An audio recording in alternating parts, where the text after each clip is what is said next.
My background and publications are in comparative public law and European law. So in light of the title of our panel, I'd like to offer some reflections today on what the Court of Justice might have in store for us in terms of possible interpretations of Articles 7 and 8 of the EU Charter, which enshrine the right to privacy and data protection.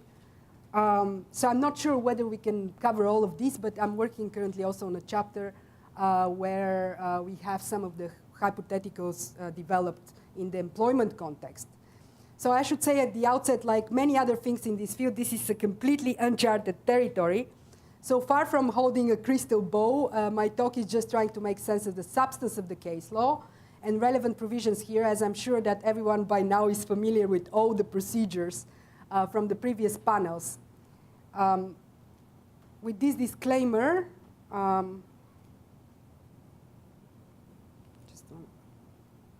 I will go into some of the topics that were perhaps also discussed in the first panels by recapturing some of the themes of the day by providing a quick historical overview on the role of the Court of Justice in the European integration process.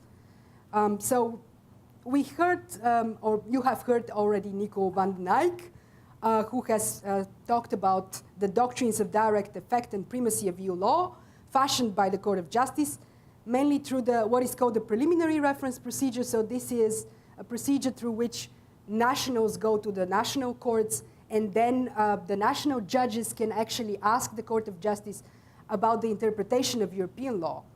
And so this is how in the 60s and 70s there was an overall excitement in Europe, and what is called the integration through law paradigm was very popular, connected with the theory of neo-functionalism. So legal scholars like Erich Stein, Joseph Weiler, and later also Advocate General Miguel Maduro wrote articles and books titled Lawyers, Judges, and the Making of a Transnational Constitution, The Transformation of Europe, or We the Court, the European Court of Justice and the European Economic Constitution. So the main idea of this movement of neo-functionalists was that from the creation of an internal market and the dismantling of trade barriers between the member states, you can go to integration in the social sphere and other domains. The court was still perceived as a low-profile institution, insulated from the media and member state attention. In other words, tucked away, so to speak, in the fairyland of Luxembourg, blessed with benign neglect. Nobody knew about what the impact of these court decisions could be potentially on the national systems, because the so-called preliminary reference procedure was still, it hasn't been used to that extent. And what the court did is basically fashion an order which was started as an international law order to something which is more similar to a domestic system. So in the second phase of this integration process in the following decades, in the 80s and partly in the 90s, the court gave extensive interpretation of what is equivalent under EU law to, some of you may know the US system better, on the Commerce Clause, the Dormant Commerce Clause, and the Necessary and Proper Clause. So therefore driving forward and consolidating EU internal market law. The situation was very similar in other areas like citizenship and anti-discrimination, where the court was perceived to be in the driving seat, creating and developing legal doctrines that only later got enacted into EU directives and regulations. However, in recent years, scholars have pointed to the increased fatigue with the integration through law narrative. Some of the court's rulings proved very costly for the member states. And in the general climate of Euroscepticism that reigns now, in all of these areas, there was a sense of the court's retreat. So moreover, the court is certainly not anymore blessed with benign neglect. As to many, it became clear that its rulings can have potentially very significant effects. So in the new, there was a sort of a feeling of retreat from this activist or vanguard court of the role of the court, with decisions which contrast very much in the privacy domain, where we see the court being still very much proactive, one could say, at least. So what future will that bring us with the force, the binding force of the EU Charter of Fundamental Rights? So I thought maybe Niku has talked about that already in the Treaty on the Functioning of the European Union. The fundamental rights is a goal which is enshrined in the treaty. And then from 2000, there is a Charter of Fundamental Rights, of Human Rights, which is also different from the Strasbourg system. It only binds the 28 member states of the European Union. This is the Charter of Fundamental Rights that the court now is grappling with, and we see that there is more developments in the privacy field than in any other of these other areas that I've listed, and there are many more. So the court draws directly on the Charter instead of going into the regulation. So we've spoken a lot about the regulation today, and today I'm linking that to an upper level of compliance that one should think about, which is the constitutional level, if you will, or the level of compliance with the Charter. Here I have quickly, slides 5 and 6 are with that context in mind. I'm going to pinpoint to some extracts of recent cases in the court that concern profiling, and that can perhaps gives us some idea of how the court might interpret in the future the relevant provisions of the regulation on automated decision-making in the light of the Charter. So automated decision-making beyond behavioral advertising might concern a number of apps. In terms of the provisions of the regulation, the relevant articles are 21, 22, and 13.2f. So I have the slides here, but I also encourage people to read these articles together with the explanations given in the recital of the regulations, because the recitals are legislative acts not strictly binding under EU law, but the court might recur to them for guidance, and in fact, it has often done so. So basically, under the GDPR, automated decision-making is not prohibited when based on contract, member state, or EU law. The novelty of the GDPR compared to the directive being that it allows processing also based on consent.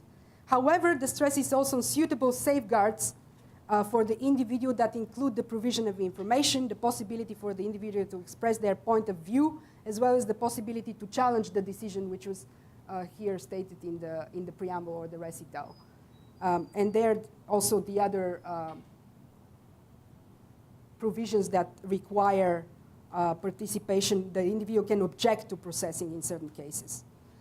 Now, going through the case law of the Court of Justice, we see that the court is particularly concerned with profiling. And that emerges from the Google Spain case, where the court defined profiling as a structured overview of the information relating to that individual in the case of the Google applicant, enabling to establish a more or less detailed profile of the data subject. So this is liable basically to affect significantly the fundamental rights to privacy and to protection of personal data. The court also in that case defined sensitive data broader than the statute. So we know that under the regulation and before that under the directive, sensitive data are a specific category of data that require a specific regime of protection. But in that case, the court didn't confine itself with the categories enumerated in the directive. And what happens is basically that the court is balancing privacy and data protection rights against the public interest.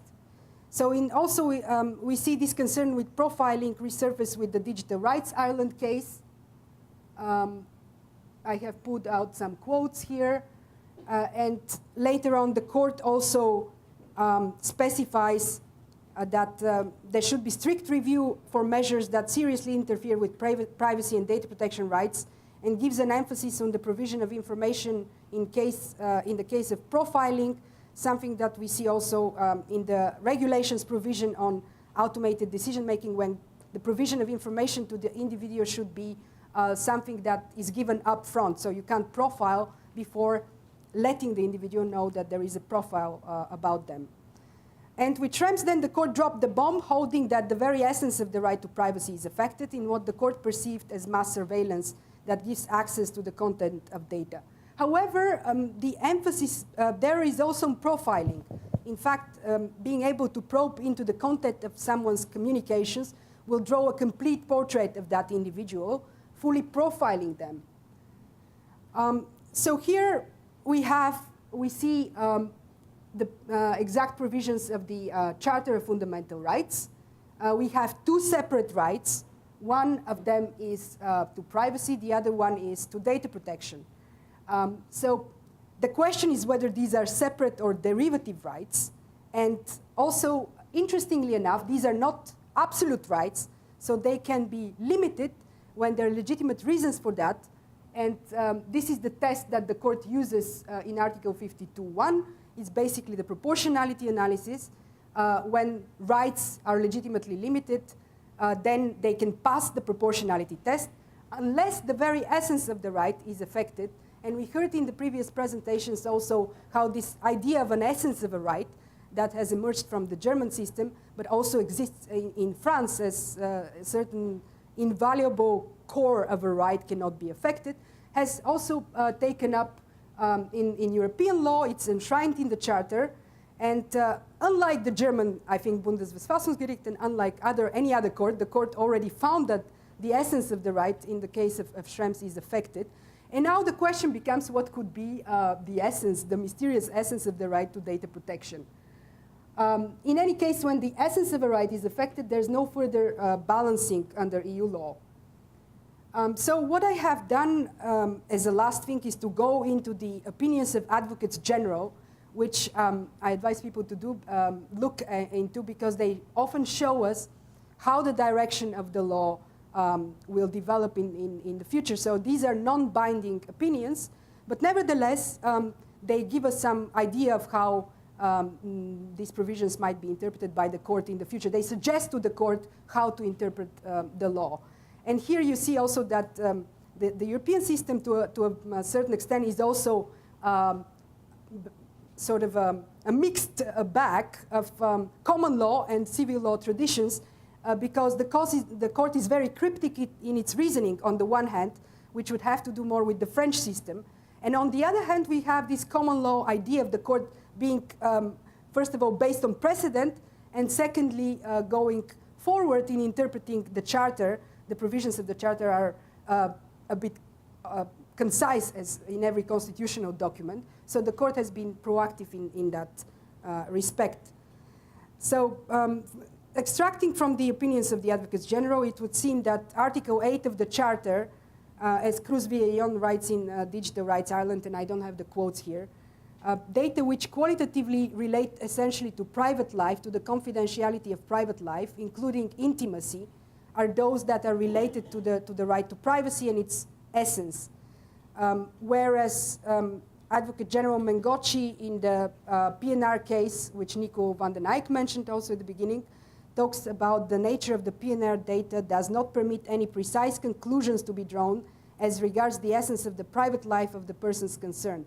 The data continues to be limited to the pattern of air travel. So we see that in certain cases, one right can be affected, the essence of one right can be affected, whereas the essence of the other right would not be affected. The essence of privacy would be affected, but the essence of data protection might not be necessarily affected. So what is the essence of data protection? One could say that also based on the opinions of Advocate General, that could be data security. So regarding the essence of the protection of personal data, it should be observed that is required to ensure compliance, verification, and the protection, security, confidentiality, and integrity of the data, writes the Advocate General, and also to implement regulatory, procedural, or technical measures to protect, in this case, PNR data against accidental, unlawful, or unauthorized access, processing, or loss. In addition, any breach of data security must be amenable to effective and dissuasive corrective measures. And here also the Advocate General doesn't take account of the fact that the individuals didn't consent to their data being accessed. So in other case, how could that apply to the private sector? Well, I mean, one has to take into account the provisions of the regulation, but on a higher level, also the provisions of the Charter. Because once there is a problem with a fundamental right and its essence being affected under the Charter, then no further balancing can be performed. So in other words, any sort of algorithmic application might be found to be contravening the very essence of these rights, and therefore banned. So when I was on the train, I read about an app that predicts the decisions of the Strasbourg court with almost 80% accuracy. While still working on such an app for the Court of Justice, I suggest that we take into account and understand its quite ambitious stance in interpreting the Charter in the area of privacy. Thanks very much.